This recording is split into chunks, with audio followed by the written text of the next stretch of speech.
नमस्कार दोस्तों, स्वागत है आपके अपने YouTube चैनल संस्कृत अड्डा पर। दोस्तों, आज की जो वीडियो है इसमें हम करने वाले हैं टीजीटी, पीजीटी, पीआरटी के लिए महत्वपूर्ण क्वेश्चन। चाहे आपका इसमें सी टेट वाला एग्ज़ाम है, यूजीसी नेट का एग्ज़ाम है, बिहार का है, राजस्थान या फिर कोई अन्य आपका टेट वाला कॉम्पिटिटिव एग्ज़ाम, तो ये जो क्वेश्चन है आपके सभी एग्ज़ामों में काम आएंगे, सभी के लिए ये महत्वपूर्ण है। और अगर आप हमारे इनसे पहले वाली वीडियो को देखना चाहते हैं तो ये तो आपको जो आई बटन पे मिल जाएगी या फिर हमारे चैनल की प्लेलिस्ट है वहाँ पर भी आपको मिल जाएगी। और इसके अलावा वहाँ पर आप तो अभी तक की जितनी भी वीडियो सभी उन सभी वीडियो को भी आप देख सकते हैं।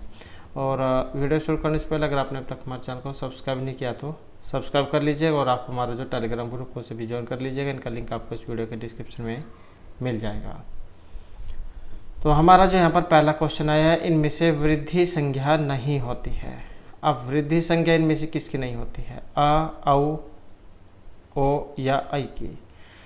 तो यहाँ पर इसमें वृद्धि संज्ञा जो नहीं होगी, जो ऑप्शन सी में आया है, तो ये जो ओ है इसकी वृद्धि संज्ञा नहीं होगी। वृद्धि संज्ञा करने वाला भी सूत्र एग्जाम में आ जाता है। तो वृद्धि रादेश एक सूत्र है जो क्या करता है, वृद्धि संज्ञा करता है।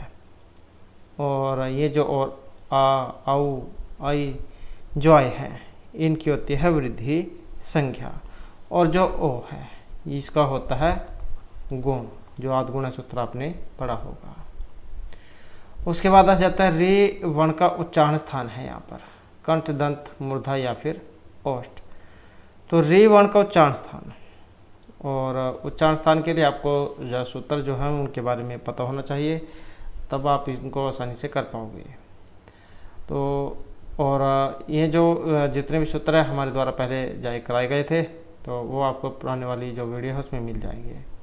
अब यहाँ पर री पूछा गया है, री का उच्चारण स्थान इनमें कौन सा है? तो री टूर्सा नाम मूर्धा एक सूत्र होता है जिसका उच्चारण किससे होता है? मूर्धा से होता है। री, ट्वर्ग, र और जो सा है इनका उच्चारण मूर्धा से होता है। अर्ध जिसको पेट पटा सा कह देते हैं, तो ये होता है मूर्धा से बोले जाने वाला। उसके बाद नेक्स्ट क्वेश्चन आ जाता है अनुनासिक वर्णों का उच्चारण स्थान, कंठ, मुख, नासिक, तालु या दंत से। और यहाँ पर भी जो सूत्र है वो कई बार एग्जाम में आ जाता है। मुख, नासिका, वचना, अनुनासिक है, ये सूत्र है जो अनुनासिक करता है। अर्थात मुख तथा नासिका का अर्थ वर्ण के उच्चारण स्थान कंठ आदि से है। इसलिए ऐसे वर्ण जो अपने उच्चारण स्थान के साथ साथ नासिका के भी सहारे उच्चरित होते हैं, बोले जाते हैं, तो उन्हें हम अनुनासिक वर्ण कहेंगे। जो ये ऑप्शन जो सी वाला है, मुख, नासिका, जो हमारी मुख और नासिका से बोले जाते हैं। यम गणनम जो सूत्र है, यम गणनम अनुनासिका, यम गणना, तो इनकी संख्या कितनी होती है? 5 होती है यम गणनम। उसके बाद नेक्स्ट आ जाता है क वर्ण का जो यहाँ पर उच्चारण स्थान है, इनमें कौन सा है? मूर्धा, कंठ, तालु या ओष्ठ। तो क वर्ण का उच्चारण स्थान क किससे बोला जाता है? अकुह विसर्जन नाम कंठ है। तो अ और कुवर्ग, ह और विसर्ग, इनका जो उच्चारण स्थान है ये हमारे कंठ से होता है, गले से इनका उच्चारण होता है। और ऋतुसनम मूर्धा ये हमने पढ़ लिया। इचुएसनम तालु, उपपद्यम नाम ओष्ठ। उसके बाद है यहाँ पर त्वर्ग का उच्चारण स्थान है, कंठ, दंत, तालु या मूर्धा। तो जो त्वर्ग है इसका उच्चारण किससे होता है? तो इचु इसका जो यहाँ पर रहेगा एक लरी तुलसानाम दंता, लरी और त्वर्ग, लरी तुलसानाम दंता, लरी और त्वर्ग जो है ल और सा, तो इनका उच्चारण किससे होगा? हमारे दांत से होता है। दंतेवर्ण इनको कहा जाता है, जिसे आप सेब वाला सा, सड़क वाला सा इस प्रकार से कहते हो, तो उसको कहा जाता है दंत से, जिसका उच्चारण हमारे दांत के द्वारा होता है। उसके बाद आ जाता है वर्णों के जो पंचम वर्ण का उच्चारण स्थान है, तालु, नासिका, कंठ या मूर्धा। और वर्णों के पंचम वर्ण का उच्चारण स्थान, 5 वर्ण देख सकते हैं आप कौन कौन से आते हैं? य, म, अंग, अण, न, म, ये तो आगे है। तो इस प्रकार से इनका उच्चारण होता है, यमगणना। तो इनकी संख्या कितनी होती है? ये 5 होती है। यमगणना नाम नासिका। तो इसमें जो आंसर कौन सा हो जाएगा? ऑप्शन सी वाला। उसके बाद है यहाँ पर एक ओषम वर्ण नहीं है। अब जो ओषम वर्ण कौन सा नहीं है, और यहाँ पर ओषम वर्ण नहीं है जो ऑप्शन बी में है, या, क्योंकि या रा ला वा ये क्या है? अंतस्थ वर्ण जो होते हैं उसके अंतर्गत आता है। और स स स हा, स स ह ये क्या है? ओषम वर्ण माने गए हैं। उसके बाद क्वेश्चन आ जाता है यहाँ पर स्पर्श वर्ण का। स्पर्श व्यंजन एक नहीं है, क प द या, तो कौन से वाला है? नहीं है। और यहाँ पर जो नहीं है जो ऑप्शन सी में आया है, क्योंकि का से लेकर मा तक के जो वर्ण हो वो स्पर्श वर्ण उसमें आते हैं। तो ये जो या रा ला वा जो है ये अंतस्थ वर्ण में आता है। और ये स्पर्श वर्ण में आपने काव्योम अवसान अभी पढ़ा होगा, तो ये भी क्या है? स्पर्श वर्ण जो है उन्हीं को कह देते हैं। उसके बाद जो हमारा नेक्स्ट क्वेश्चन आ जाता है। नेक्स्ट क्वेश्चन है ओ इस वर्ण का उच्चारण स्थान बताइए। ओ तालु है, कंठ है, कंठ तालु है, या फिर कंठ ओष्ठ है। तो ओ इस वर्ण का उच्चारण स्थान आपने बताना है। और इसके उच्चारण स्थान की बात करें तो ओ का उच्चारण किससे होगा? तो हमारा जो कंठोष्ठ है इसके द्वारा ओ दय तो कंठोष्ठम। तो कंठ और ओष्ठ के द्वारा जो है यहाँ पर ओ और औ, एक तो ये हो गया औ ओ, और जो औ है इनका उच्चारण हमारे कंठ और ओष्ठ के द्वारा होता है।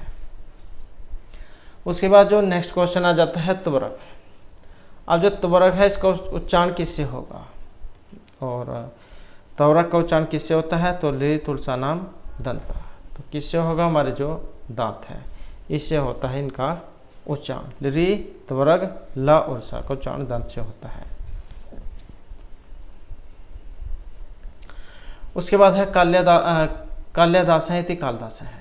इस व्युत्पत्ति में कालिदास के नाम में काले शब्द के अंतिम दीर्घ इकार को हर्षव ई निम्न में से किस सूत्र से हुआ है?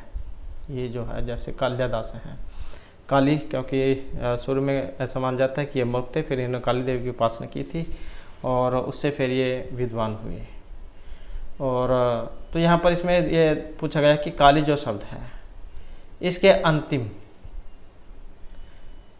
दीर्घ ई को हर्षव ई करने वाला, क्योंकि यहाँ पर काली है और होनी चाहिए ये वाली हर्षव ई छोटी ई, तो किस सूत्र के द्वारा यहाँ पर होगी।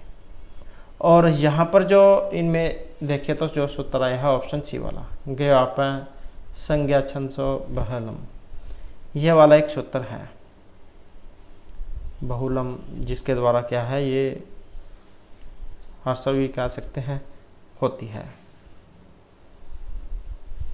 तो ये वाला सूत्र है संज्ञा छंसोर बहुलम। उसके बाद आ जाता है पवर्ग। इसका उच्चारण स्थान कंठ, मुर्दा, दंत या ओष्ठ, और इनका जो माना गया है जो ऑप्शन डी में आया है, तो कौन सा है? ये ओष्ठ है।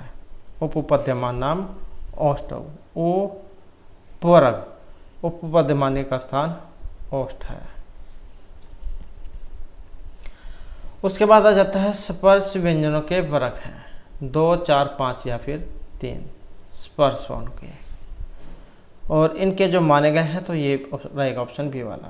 तो स्पर्श व्यंजनों के जो वर्ग है ये 5 होते हैं, कवर्ग, चवर्ग, ट्वर्ग, त्वर्ग, पुवर्ग, का से लेकर जो मा तक होते हैं, कवर्ग, चवर्ग, ट्वर्ग, त्वर्ग, पुवर्ग। तो ये जो है इनके ये कितने होते हैं? का से लेकर मा तक 25 से इनकी संख्या होती है। काव्योम अवसाना स्पर्शः। उसके बाद है निम्नलिखित वर्णों में से किस वर्ण का उच्चारण स्थान दंत और ओष्ठ से होता है? तो यहाँ पर वो कौन से वाला है? और दंत और ओष्ठ के द्वारा जो उच्चारण होगा तो ये वाला जो वर्ण है ये वह है। वकारस्य दंत ओष्ठम। उसके बाद आ जाता है गा, इसका व्यंजन है। अब गा यहाँ पर कौन सा व्यंजन है? अंतस्थ है, ऊष्म है, संयुक्त है या फिर स्पर्श है। अब यहाँ पर देखें तो कौन सा है? क ख ग, तो क्वर्ग जा उसमें आता है, एक वर्ग में, तो कौन सा हो जाएगा? स्पर्श हो जाएगा, क्योंकि ये अंतस्थ जा यारा लव आ जाते हैं, उस हमेशा सा आ जाते हैं। और संयुक्त जा ये दूसरे वाले होते हैं, जैसे कि शाह का और सा से मिलकर बनता है। और ये तरा हो गया, तरा, इससे मिलकर बनता है, तो ये होते हैं संयुक्त वर्ण। उसके बाद आ जाता है अंतस्थ वर्ण है यहाँ पर। अब अंतस्थ कौन सा है? क्योंकि ये तो ऊष्म हो गया, ये संयुक्त वाला हो गया, क्षात्रा जा, और ये स्पर्श वर्ण हो गए। अब बच गया जो यहाँ पर बी वाला है, ये अलावा है जो है, ये कौन सा है? अंतस्थ है।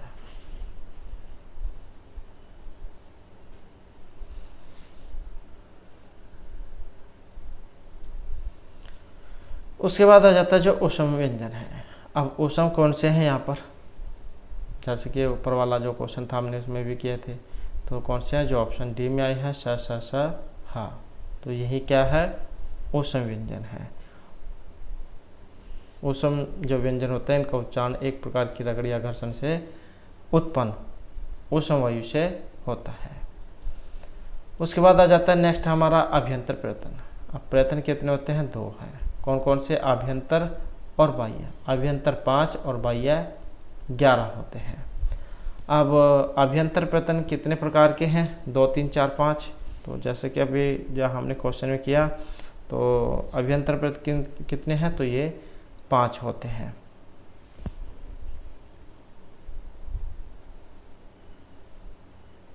सपृष्ठ, ईषद सपृष्ठ, विवृत, ईषद विवृत और संवृत, तो ये 5 हैं। और जो बाह्य 11 कौन कौन से हैं? विवार, संवार, श्वास, नाद, घोष, अघोष, उदात, अनुदात, सवरित, अल्पप्राण, महाप्राण और सवरित, तो इस प्रकार से ये 11 हैं। उसके बाद आ जाता है महेश्वर सूत्रों में निम्न में से कौन सा वर्ग सूत्र अंत में 2 बार प्रयोग हुआ है? तो ये कौन सा है? वेरी वेरी इंपॉर्टेंट क्वेश्चन है। महेश्वर जो सूत्र हैं जो शिव के डमरू से निकले थे, तो इनमें से कौन सा वर्ण सूत्र अंत में 2 बार प्रयोग हुआ है? ल, स, च, य, अण। और 2 बार जो यहाँ पर इसमें प्रयोग हुआ है, जो ऑप्शन डी में आया है, ये जो अणा जो है यही 2 बार प्रयोग हुआ है। अब 2 बार ये भी आ जाता है, ये 2 बार तो प्रयोग हुआ है, वो कौन कौन से हैं? कई बार सूत्र भी एग्जाम में दे दिए जाते हैं, अगर थोड़ा सा आसान बनाना हो इसे। तो पहला ही जो यहाँ पर प्रत्यय जब आते हैं आई ओन, एक तो ये वाला हो गया आई ओन में, और एक आता है लण, ये वाला एक इसमें हो गया। तो इस प्रकार से क्या है, ये 2 बार आ जाता है। और ल और च और स, ये जो आए हैं ला, स, च, ये वाले, ये सूत्रांत में एक ही बार आते हैं। तो कितने आते हैं? ये 1 बार आते हैं, और ये 2 बार। उसके बाद है क्ष मिलकर बना है, क्योंकि संयुक्त वर्ण है। अब किन कौन से मिलकर बना है? जब आप इसको बोलते हैं तो उससे भी आप इसको आसानी से याद कर सकते हैं, क्ष। अब क्ष जब हम बोलते हैं किस किस की आवाज़ आती है? क और श की। तो क और श इनसे मिलकर बनता है क्ष। और त्र, त और र इनसे मिलकर बनता है ज, ज और य, ज और य इनसे मिलकर बनता है जो ज्ञासी गण्य होता है वो वाला।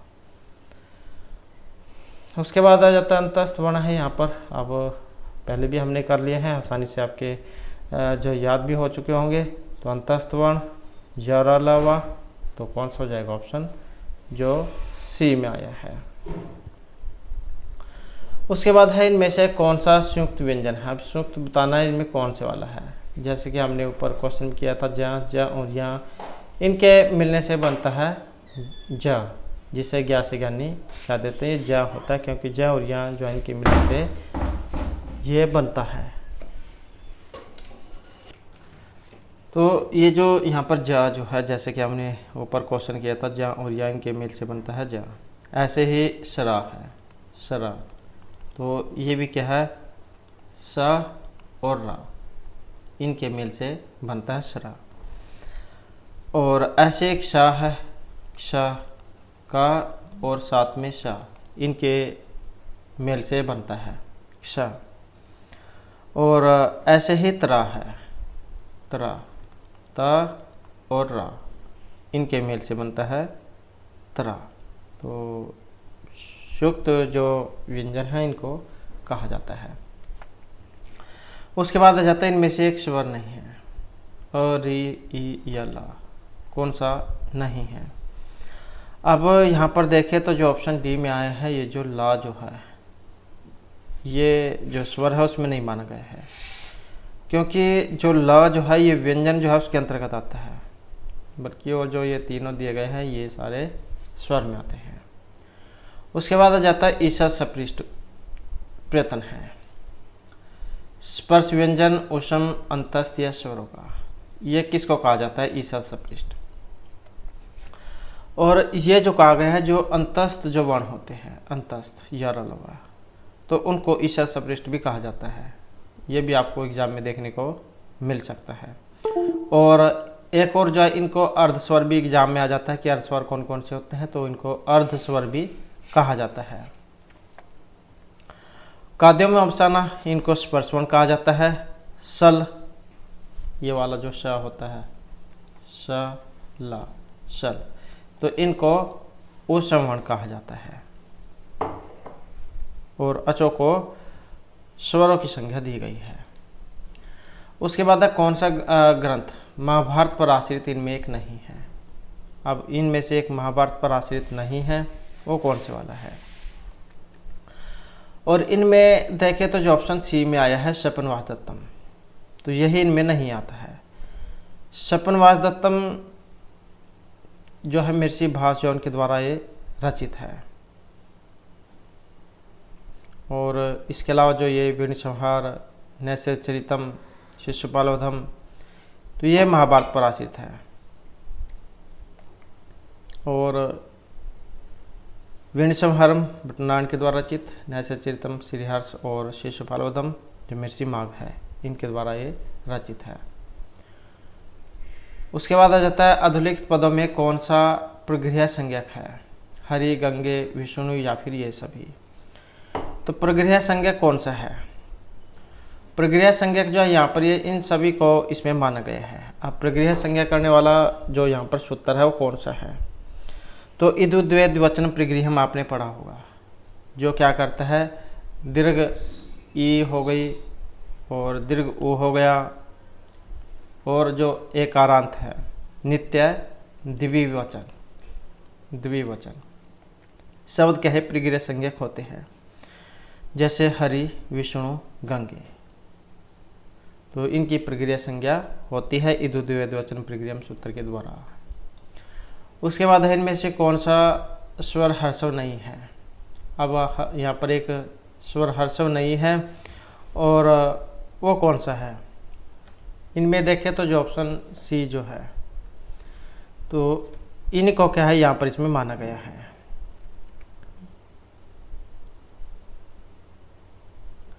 और क्योंकि इनका हर्षव होता ही नहीं है, और जो अ, ई, उ और री, ये 18 इनके भेद बताए गए हैं। ये जो अ, ई, उ, री, इनके होते हैं 18 भेद। और जो लरी है, लरी के होते हैं 12। उसके बाद नेक्स्ट आ जाता है ग, जो है इसका उच्चारण स्थान है कंठ, नासिका, तालु या फिर मूर्धा। और इनका जो उच्चारण है ये मूर्धा से होता है, ऋटुरसना मूर्धा जो सूत्र है उसके द्वारा, री, ट्वरग और जो ये शा होता है मूर्धन्य से, पेट पर से, तो इनका उच्चारण क्या है, मूर्धा से होता है। उसके बाद है संस्कृत में अयोगवाह वर्णों की संख्या 3, 4, 5, 6। अयोगवाह वर्णों की संख्या कितनी है? और इनकी जो संख्या है ये 4 मानी गई है। अब जो 4 हैं ये कौन कौन से होते हैं? एक तो होता है अनुस्वार, और दूसरे होते हैं विसर्ग हैं, तीसरा होता है जिह्वमूल्य, जिसमें आपने का, खा ये पढ़े होंगे, और एक होता है एक तो जो ये का, खा आ गया इसमें जिह्वमूल्य, एक उपपद्य मान्य होते हैं पाफा, और एक होता है अनुनासिक यमगणनम। तो ये 4 माने गए हैं। उसके बाद है इनमें से कौन सा स्वर हर्षव नहीं होता है? और इनमें जो नहीं है, जो ऑप्शन डी में आया है, तो इसी को क्या है, यहाँ पर हर्षव नहीं माना गया है। रे और उ इनको होता है दीर्घ,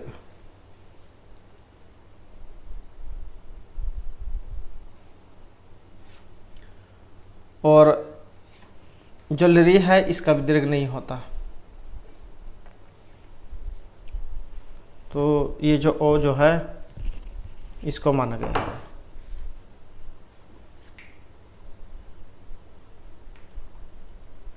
उसके बाद है महेश्वर सूत्रों की संख्या।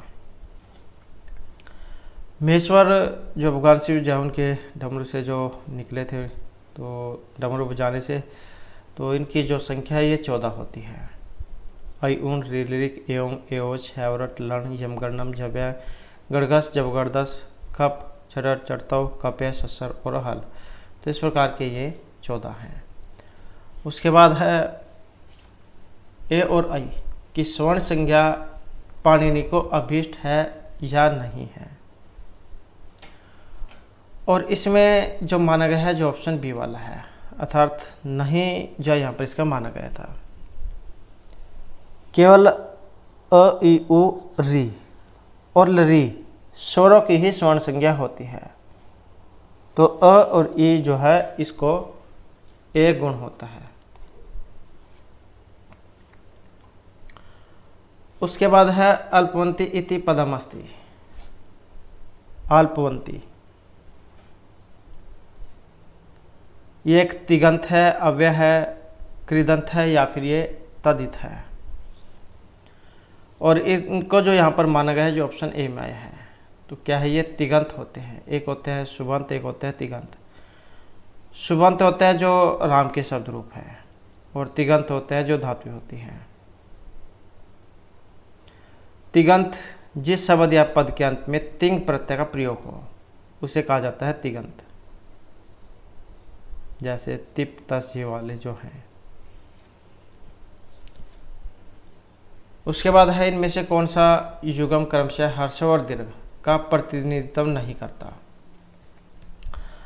और इनमें जो नहीं है वो कौन से वाला है? और यहाँ पर देखें तो जो आया है ऑप्शन डी में लरी और ये दीर्घ लरी, तो ये हर्ष और दीर्घ का प्रतिनिधित्व नहीं करता। संस्कृत जो वर्णमाला है इसमें जो अक प्रत्यार है, अक प्रत्यक्षर के अंतर्गत वर्णों का गणतव्य किया जाता है, लेकिन उस अक प्रत्यार में लरी वर्ण भी आता है जिसका संस्कृत व्याकरण में दीर्घ प्राप्त नहीं होता है। उसके बाद है च वर्ण का उच्चारण स्थान क्या है? कंठ है, मूर्धा है, तालु है, या फिर दंत है? और इसका जो माना गया है, जो ऑप्शन सी में आया है, इचु असनम तालु, ई दीर्घ ई और जो चौरक है एम सा, इनका उच्चारण तालु से माना गया है। उसके बाद है अंतस्थ वर्णों की कुल संख्या 2, 3, 4, 5, 6 कितनी होती है? तो इनकी संख्या कितनी है? जो ऑप्शन बी आई है 4, य र ला वा। उसके बाद है माँ कौन सा वर्ण है? स्पर्श है, उष्म है, अंतस्थ है, या संयुक्त है? तो कादेव अवसाना जो होता है, कोरक चवरक टवरक त्वरक पोरक, तो ये का से लेकर जो माँ तक के जो वर्ण माने गए हैं 25, तो उसमें आ जाता है ये स्पर्श में। तो इसमें जो ऑप्शन ए वाला हो जाएगा स्पर्श। उसके बाद है किस वर्ग का उच्चारण दंत और ओष्ठ से होता है, और दंत और ओष्ठ से जो होगा ये जो ऑप्शन ए में आया है वो कारस्य है दंतोष्ठम। उसके बाद है यहाँ पर क अ क श अ, ये कुछ वर्ण दिए गए हैं, जब हम इनको मिलाएंगे तो कौन सा शब्द बनेगा। कक्ष है क्रोष्टा, कक्षा, कृष्का। और जब हम इनको बनाएंगे तो कौन सा बनेगा, ऑप्शन जो बी में आया है क अ क श अ। क और श के संयोग से क्या बनता है, क्ष बनता है। और ये आ क अ, क्योंकि ये इसमें मिल जाएगा तो क्या बन जाएगा, कक्षा। क्रोष्टा में कैसे बनेगा, क र ओ श ट अ, क्रोष्टा। कक्षा क अ क श अ और विसर्ग है। कृष्का क रि श अ क अ और विसर्ग कृष्का। उसके बाद आ जाता है जो अंग और अह वर्णों की संज्ञा होती है, दीर्घ, गुण, अयोग, वहा या वृद्धि। तो इनको माना गया है और इनको माना गया है अयोग वहा, क्योंकि इनकी योग्यता संज्ञा में ना के बराबर या सार्थकहीन मानी गई है, जबकि अन्य अथ, एंग, च गुण स्यात् जो गुण संज्ञा होती है, अदेंग गुण जो सूत्र है इनके द्वारा, और जो आदगुण सूत्र इसके द्वारा क्या है, गुण होता है। और वृद्धि रादेश और वृद्धि रेची इनके द्वारा वृद्धि संज्ञा और गुण होते हैं। तो इस प्रकार से जो हमारे आज के क्वेश्चन और महत्वपूर्ण क्लास थी, और नेक्स्ट वीडियो की इसमें हम आपके लिए नए जो महत्वपूर्ण क्वेश्चन हैं वो लेकर आएंगे। और हमारे साथ अंत बनाने के लिए धन्यवाद।